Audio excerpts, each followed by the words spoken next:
May 21, 1982. San Carlos Water, Falkland Islands. Low cloud hangs over the cold Atlantic like a lid. The sea below is steel gray, broken by white wakes and the sudden flash of naval gunfire. British ships sit vulnerable in the narrow waters of San Carlos, unloading men, vehicles, and ammunition onto a hostile shore. Above them, the air is alive with danger. From the west, hugging the waves, Argentine attache aircraft race in. Inside the cockpit of an Argentine IAI Dagger, the pilot's world is reduced to speed, altitude, and timing.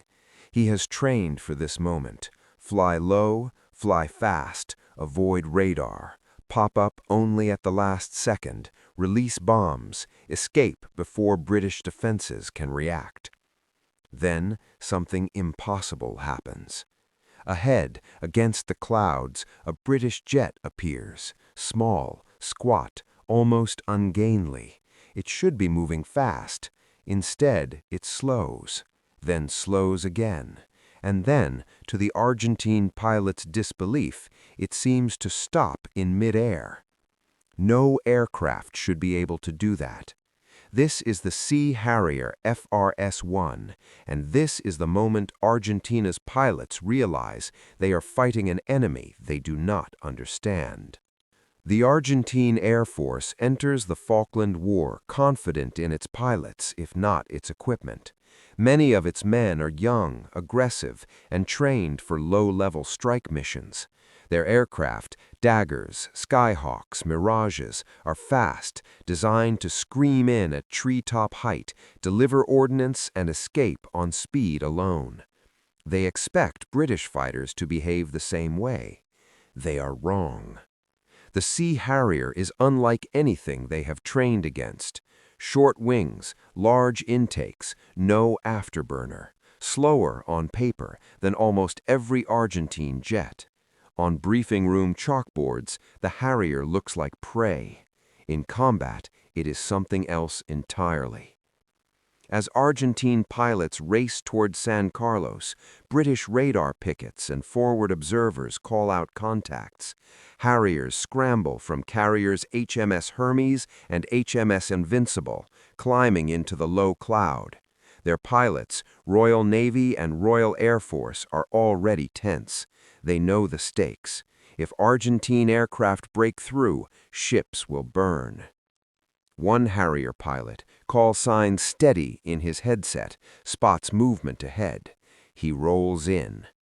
The Argentine pilot sees the Harrier turn toward him and then witnesses the impossible. The British jet pitches nose up sharply. Its forward motion bleeds away. For a fraction of a second, it seems to stop in midair. No aircraft should be able to do that. This is the Sea Harrier FRS-1, and this is the moment Argentina's pilots realize they are fighting an enemy they do not understand. Inside a conventional dogfight, overshooting is death, and this is no accident. The Harrier's vectored thrust nozzles rotate downward, redirecting engine power. The jet decelerates violently, performing what British pilots will later call VIFFing, vectoring in forward flight. To an unprepared opponent, it looks like physics breaking. The Argentine pilot flashes past, suddenly in front of the Harrier instead of behind it. In that instant, roles reverse. The Harrier snaps its nose down. The gun sight settles. A burst of 30mm cannon fire tears through the air. Tracer rounds streak forward. The Argentine cockpit fills with alarms. Across the battle space, similar scenes unfold. Argentine pilots come in fast, expecting to outrun or outclimb the British fighters. Instead, they find themselves trapped in turning fights where speed no longer guarantees safety. The Harrier, slower but more agile at low speeds, keeps its nose pointed relentlessly at its targets. Again and again, Argentine pilots report the same thing over the radio. It slowed down. It stopped. It was still there. Confusion spreads. These men are not cowards. They press attacks through anti-aircraft fire, through missile warnings, through exploding ships below them. But in the air, their instincts are betraying them. Every lesson about energy and speed is being rewritten in real time. One Argentine pilot pulls up hard, trying to climb away, only to see the Harrier follow, still inside his turn. Another dives for the deck, hoping to escape at wave-top height, only to have the British jet hang back, waiting, patient, before striking. The Harrier does not chase recklessly. It hunts. Below, British soldiers unlearning from landing craft hear the sound of jets overhead, sometimes friendly, sometimes not. When a Harrier passes low, hovering briefly as it transitions between thrust settings, men on the ground stare upward in disbelief. Even they have never seen anything like this. The Harrier is not just defending the fleet, it is buying time. Every Argentine aircraft destroyed or driven off is another ship that survives, another battalion that makes it ashore. For the Argentine pilots, the psychological shock is mounting. They are flying into the teeth of ship-borne missiles, naval gunfire, and now an enemy fighter that refuses to behave like a fighter should. They are brave, they are skilled, and increasingly, they are outmatched. By the end of the day, Argentine squadrons will return to base with losses they struggle to explain. In debriefing rooms, pilots sketch diagrams on chalkboards, replaying engagements again and again. They circle one word: Harrier. Not faster, not higher, but different. A jet that can slow down in a fight designed for speed. A jet that turns overshoots into kills. A jet that makes experienced pilots doubt their own eyes. And this is only the beginning. May 23, 1982. Low altitude over Falkland Sound. The weather has not improved. Wind lashes the islands. Cloud sits low and uneven, tearing apart formations and swallowing aircraft whole. Visibility changes by the second. One moment clear, the next a wall of gray. It is the kind of sky that punishes hesitation. Argentine strike aircraft launch anyway. From bases on the mainland, they fly hundreds of miles over open ocean, navigating by stopwatch and compass. Fuel margins are razor thin. There is no room for mistakes. Each pilot knows he has one chance, one pass before he must turn for home. As the formation approaches the islands, British early warning radar lights up. The call goes out to the carriers. Sea Harriers scramble. Their pilots climb into the cloud, throttles advancing, engines howling as vectored nozzles shift smoothly into forward flight. The jets are not fast, but they are responsive, alive in the hands of men who have trained for exactly this environment. One British pilot, visor down, scans his instruments. He knows the Argentine jets are faster. He also knows they expect him to fight like them. He intends to disappoint them. The first visual contact comes suddenly. An Argentine Mirage 3 flashes into view, streaking past at high speed. The Mirage pilot sees the Harrier and smiles grimly. This is an easy kill, he thinks. He pulls up, converting speed into altitude, preparing to come back down with an energy advantage. The Harrier does not follow. Instead, it turns tightly, bleeding speed without losing control. The Mirage loops high, expecting the British jet to be struggling below. When the Argentine pilot comes back down, he sees the Harrier still there, waiting. The distance closes faster than he expects. He pulls hard, trying to force an overshoot. In every other fight he has trained for, this would work. The Harrier does not overshoot. Its pilot rotates the vectoring nozzles slightly downward. Thrust shifts, speed vanishes. The jet seems to pause, suspended against the wind. The Mirage flashes past. For half a second, the Argentine pilot is winning. Then cannon fire slams through the airframe. Across Falkland Sound, the same shock ripples through multiple engagements. Argentine pilots find themselves unable to force the Harriers out of position. The British jets refuse to be dragged into vertical fights where they would lose. They stay low, tight and controlled, exploiting the chaos of weather and terrain. The Harrier's pilots are not improvising, they are executing doctrine. Before the war, critics had dismissed VIFFing as a party trick, dangerous, fuel-wasting, and impractical in combat. But in the confined, low-altitude battles over the Falklands, it becomes a weapon. By altering the geometry of the fight, Harrier pilots turn speed into a liability for their opponents. Argentine jets scream past, unable to slow down without stalling. The Harriers remain inside the turn, guns always threatening. For pilots trained to believe that energy equals survival, this is deeply unsettling. In one engagement, an Argentine A-4 Skyhawk pilot presses his attack on British ships despite the danger. He releases his bombs and pulls hard, diving away at maximum speed. He believes he is clear. A Harrier slides in behind him. The Skyhawk pilot rolls, trying to shake the pursuer. The Harrier mirrors every move. The distance does not open. Then the Harrier does something impossible. It slows. The Skyhawk overshoots. The British pilot fires a short, controlled burst. The Skyhawk erupts in flame and vanishes into the sea. The Harrier climbs away, fuel low, ammunition nearly gone, but alive. Word spreads quickly among Argentine squadrons. The Harriers are not to be underestimated. But the mission does not change. They must attack the ships. Again and again, Argentine pilots fly into the same killing ground. They know the odds. They know the British fighters are there. They go anyway. And each time, the Harriers are waiting. British pilots begin to recognize individual opponents by markings and tactics. They respect their courage, even as they exploit their weaknesses.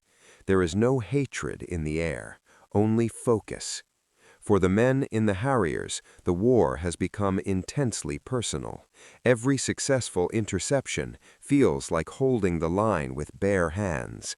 Every mistake will be fatal. By the end of May, the pattern is unmistakable. The Argentine Air Force has courage in abundance, but its pilots are fighting an aircraft that rewrites the rules they were taught. The Harrier is not dominating by speed or numbers. It is dominating by control. And control in aerial combat is everything. Late May 1982, Argentine mainland air bases. The debriefing rooms are quiet in a way that frightens commanders more than shouting ever could. Pilots sit with helmets on their knees, flight suits still smelling of fuel and sweat. Some stare at the floor. Others replay the fight again and again, hands moving unconsciously as if still gripping the stick. They all describe the same thing. The Harrier slowed down. Not figuratively, not tactically, physically.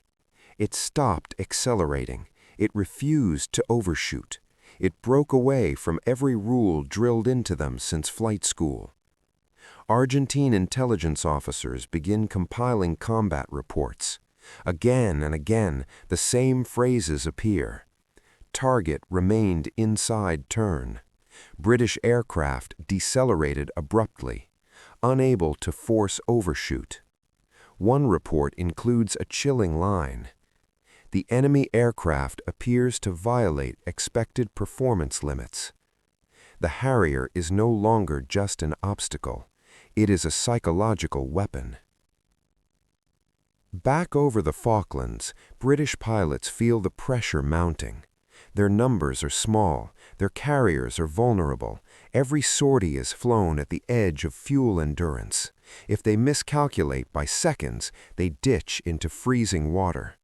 They know the Argentines are adapting, so they adapt too. Harrier pilots begin refining their tactics, shorter engagements, sharper VIFF maneuvers, using wind shear and terrain masking to vanish into cloud at the exact moment an enemy commits. They fight like hunters in fog, and they never stay where the enemy expects them to be. On May 25, 1982, an Argentine strike package heads toward the fleet under cover of low cloud. This time, escort fighters stay closer. They are ready. They will not be surprised again. But surprise is exactly what they encounter.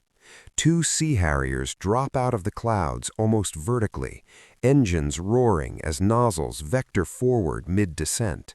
The British pilots slash through the formation, firing sidewinders at near point-blank range. One missile tracks cleanly. Another detonates just behind its target, shredding the tail. The escorts brake instinctively, splitting apart to survive. That is all the opening the Harriers need. They slow, they turn, they stay. The escorts cannot. For Argentine pilots, the realization is brutal. The Harrier does not need to win the fight outright. It only needs to delay. Every second spent evading British fighters is a second not spent attacking ships. Every evasive maneuver burns fuel they cannot spare. Every aborted run is a mission failed. Even when Argentine aircraft survive, the Harrier has already won. In British carrier ready rooms, pilots mark victories quietly. There is no cheering, only nods, only brief words exchanged between men who know the margin between hunter and hunted is measured in heartbeats. One British pilot writes later in his notebook, "They were brave, but bravery doesn't beat geometry." Above the cold waters of the South Atlantic, geometry now belongs to the Harrier. June 1982. Over the Falkland Sound. The weather is the kind pilots fear most. Low cloud, sudden squalls, wind ripping across the water hard enough to tear whitecaps into foam. Visibility collapses without warning, swallowing aircraft whole and spitting them out miles from where they entered. For the Argentine Air Force, this is supposed to be an advantage. Their pilots are used to flying low and fast, skimming terrain, attacking before defenders can react. They have planned for this. They always plan for this. But the Harrier does not defend the fleet the way Argentine doctrine expects. It waits. British radar pickets detect incoming contacts minutes before visual confirmation. Not enough time for elaborate interceptions, only enough to react. Two Sea Harriers are scrambled from HMS Hermes. They launch heavy, fuel-limited, armed only for air combat. No bombs, no second chances. As they climb into cloud, their pilots are already calculating wind drift, fuel flow, escape vectors. If they miss, they ditch.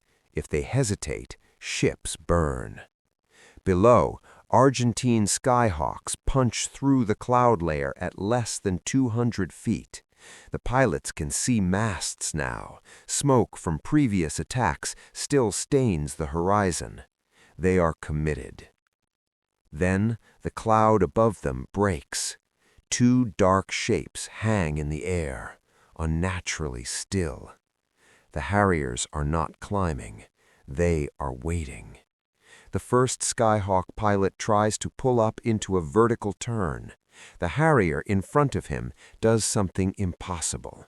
Its nose rises, its speed collapses, the jet seems to stop, suspended for a fraction of a second, then snaps sideways, rolling into position behind the Argentine aircraft.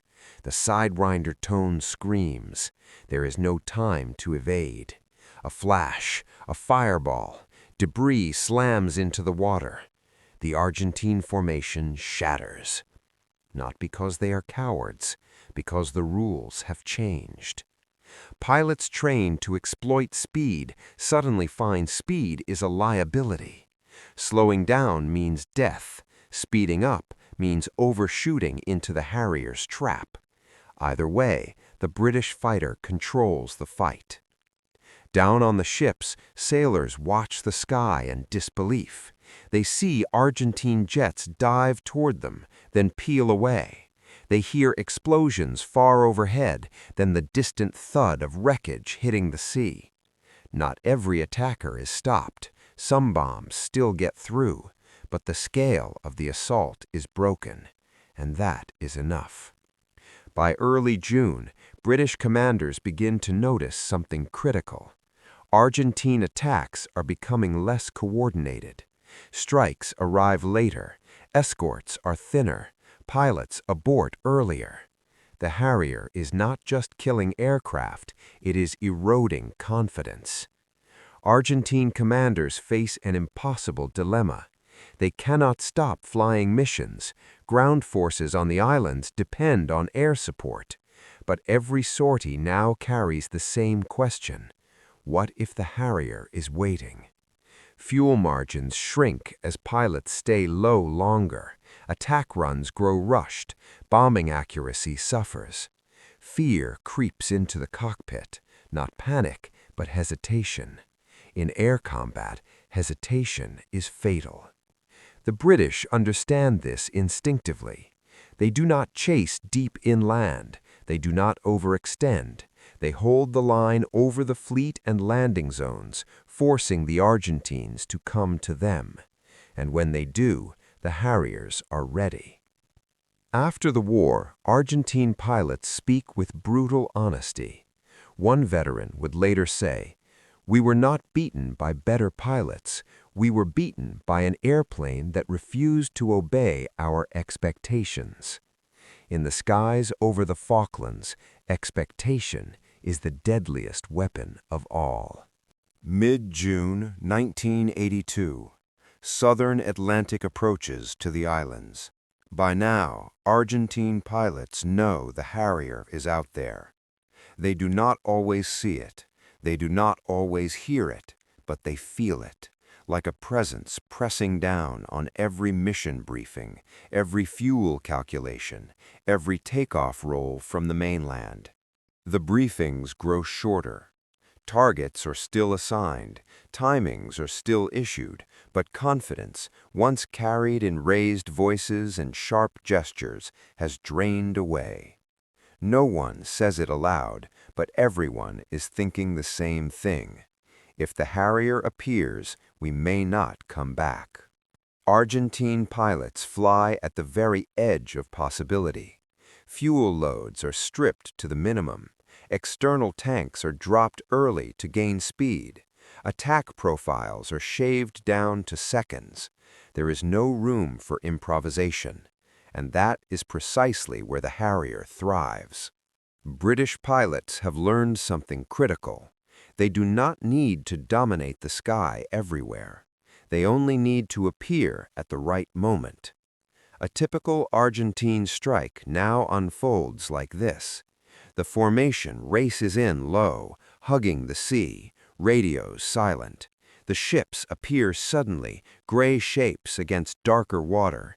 Pilots pop up just long enough to acquire targets, and then a Harrier drops through the cloud like a knife, not from behind, from above. The Argentine pilot never sees it coming. British Sea Harrier pilots exploit altitude ruthlessly. They loiter higher than expected, using cloud cover and vertical separation. Their radar operators feed them vectors just precise enough to position, not chase. They do not pursue fleeing aircraft far from the fleet. They let fear do the work. Argentine pilots begin to change their behavior. They abort runs at the first sign of interception. They jettison bombs early to escape. Some refuse to climb at all, even when doing so would improve accuracy. This is not cowardice. It is survival instinct colliding with a new kind of warfare. A war where stopping, literally stopping, can kill you.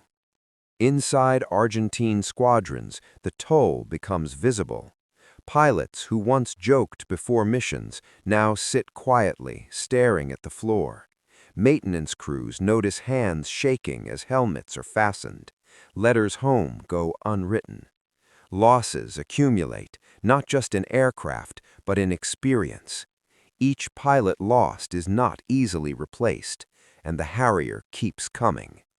British commanders understand what is happening. They see fewer coordinated attacks, more single aircraft runs, more hesitation. This is the air war's breaking point. Not annihilation, disintegration. One British officer would later write, "The enemy did not stop flying, they stopped believing they could win."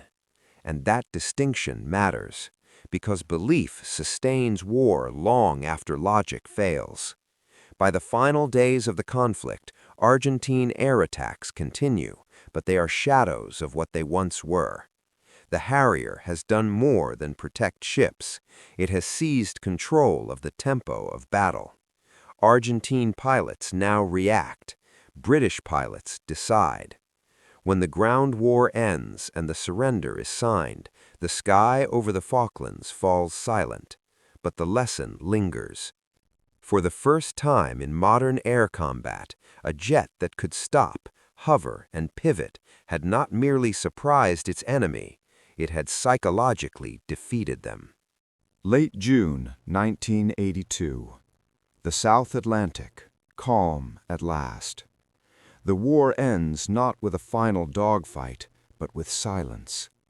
The sky above the Falklands is empty now. No contrails, no radar blips, no urgent calls crackling through headsets. British ships sit at anchor, their decks scarred and blackened. Below them, the sea closes over wreckage that will never be recovered. In British ready rooms, pilots remove helmets and say very little. There is relief, but there is also realization. They have witnessed something new. In the weeks after the surrender, debriefings begin. Tape recorders click on.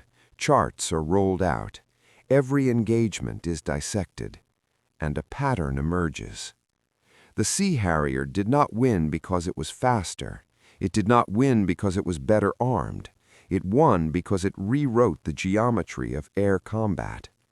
Traditional fighter doctrine is built on energy, speed, and altitude traded back and forth in predictable arcs. Argentine pilots trained within that logic. Their aircraft were optimized for it. The Harrier broke that logic. Its ability to vector thrust allowed it to bleed speed instantly without stalling, to pivot inside turns no other jet could follow, to create firing solutions where none should exist. It was not magic, but it felt like it. NATO analysts take notice. So do the Soviets. So does every Air Force still clinging to the belief that faster is always better. The Falklands become a case study passed quietly between briefing rooms and test facilities. What happens when an aircraft can stop? What happens when the opponent does not know where the edge of possibility lies? Argentine pilots interviewed years later speak without bitterness. They describe the moment they realized the Harrier was not bound by the same rules. One says, "We were trained to fight airplanes. We found ourselves fighting an idea." For Britain, the implications are immediate. Carrier aviation, once considered secondary to land-based air power, has proven decisive again, not through numbers, but through adaptability. The Royal Navy doubles down on the Harrier concept: short decks, forward bases, dispersed operations. Flexibility becomes doctrine. For Argentina, the lesson is painful but clear. Courage and skill are not enough when technology shifts the battlefield. Their pilots flew with extraordinary bravery. Many did not return. History remembers that. The Harrier does not end air combat as it was known, but it fractures certainty. And in war, certainty is often more dangerous than ignorance. Years later, one British pilot would reflect quietly. They weren't confused because we were better. They were confused because we were different. Over the Falklands, that difference was enough. The story of the Harrier is not one of invincibility. It is a story of surprise. And surprise, when weaponized, can change wars.